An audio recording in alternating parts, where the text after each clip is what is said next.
ಮಳೆಗಾಲದಲ್ಲಿ ಹಾವುಗಳು ಎಲ್ಲೆಂದರಲ್ಲಿ ಕಾಣಿಸಿಕೊಳ್ತವೆ. ಆ ಮನೆಗೂ ಮರಿನಾಗಪ್ಪ ಎಂಟ್ರಿ ಕೊಟ್ಟು ಶೂ ಮತ್ತು ಚಪ್ಪಲಿ ಇಡುವ ಮೂಲೆಯಲ್ಲಿ ಅವಿತು ಕುಳಿತುಕೊಂಡಿದ್ದನು. ಅಂದಹಾಗೆ ಈ ಘಟನೆ ನಡೆದಿರುವುದು ಶಿವಮೊಗ್ಗದ ಕೃಷಿನಗರದ ಚಂದ್ರಶೇಖರಪ್ಪ ಎನ್ನುವವರ ಮನೆಯಲ್ಲಿ. ಸುಮಾರು 1.5 ಅಡಿ ಉದ್ದದ ನಾಗಪ್ಪ ಪತ್ತೆಯಾಗಿದೆ. ಕಾಂಪೌಂಡ್ ಒಳಗಡೆ ಬಂದ ಮರಿನಾಗಪ್ಪ ಚಪ್ಪಲಿ ಸ್ಟ್ಯಾಂಡ್ನ ಕೆಳಗಡೆ ಸೇರಿಕೊಂಡಿದೆ. ಕೂಡಲೇ ಮನೆಯವರು ಸ್ನೇಕ್ ಕಿರಣ್ಗೆ ಕರೆ ಮಾಡಿದ್ದಾರೆ.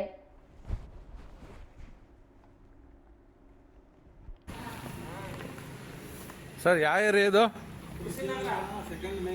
ಹಾಂ, ಯಾರ ಮನೆ? ಏನಾಗಿದೆ? ಹಾವು ಮರಿ ದೊಡ್ಡದ? ಹಾವಿನ ಮರಿ, ನಾಗರಾವಿನ ಮರಿ. ಹಾಂ, ಅದು ಬಂದು ಸೇರ್ಕೊಂಡತ್ತಿಲ್ಲ ಹೊರಗಡೆ. ಹಾವಿಡಕ್ಕೆ ಯಾರು ಬಂದಿದ್ದಾರೆ? ಹೌದಾ? ಎಲ್ಲಿದೆ ಹಾವು? ಅಲ್ಲೇ ನೋಡಿ, ಚಪ್ಪಲಿ ಬಿಡ್ತಾವಲ್ಲ ಅಲ್ಲೇ ಕೆಳಗಿದ್ಯಾ?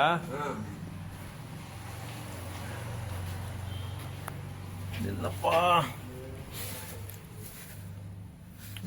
ಅಲ್ಲಿದಲ್ಲ.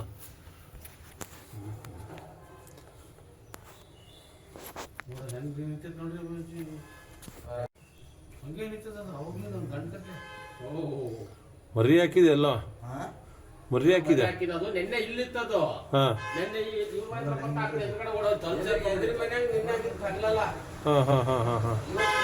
ನೋಡಿ, ಸ್ಟಪ್ಪಿ ಸ್ಟ್ಯಾಂಡು, ಸ್ನೇಕ್ ಶಿವಮೊಗ್ಗ. ನಾಗರಾವ್ ಮರಿ ನೀವು ಮಾವಿನಕಾಯಿ ಮಿಡಿ ಅಂತಿರಲ್ಲ, ಹಂಗೆ ಕರಿತೀರ? ನಾಗರಾವ್ ಮರಿ ಅದು.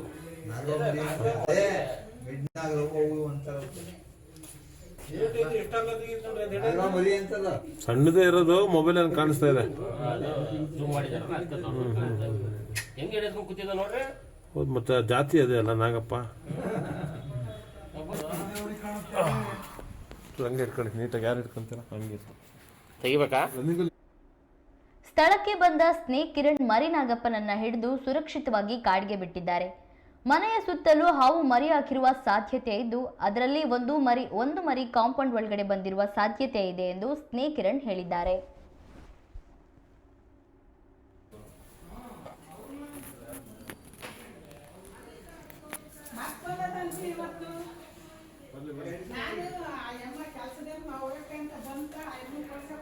ಸಣ್ಣದಾಗುತ್ತೆ ಮಾಡ್ಕೊಳ್ಳೋದು. ಅವ್ರಿಗೆಲ್ಲ ಗೊತ್ತು ಬಿಡ್ರಿ. ಅವ್ರೆ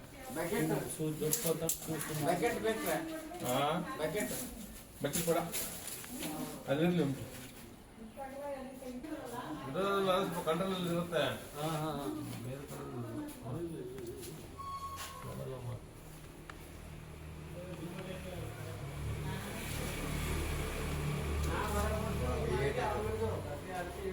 ಇದ್ರಲ್ಲಾದ್ರೆ ಕಂಟ್ರೋಲ್ ಇರ್ತೈತಲ್ಲ? ಹೌದು, ಮಾಮೂಲಿ ಹಂಗಿದ್ರೆ ಇರಲ್ಲ.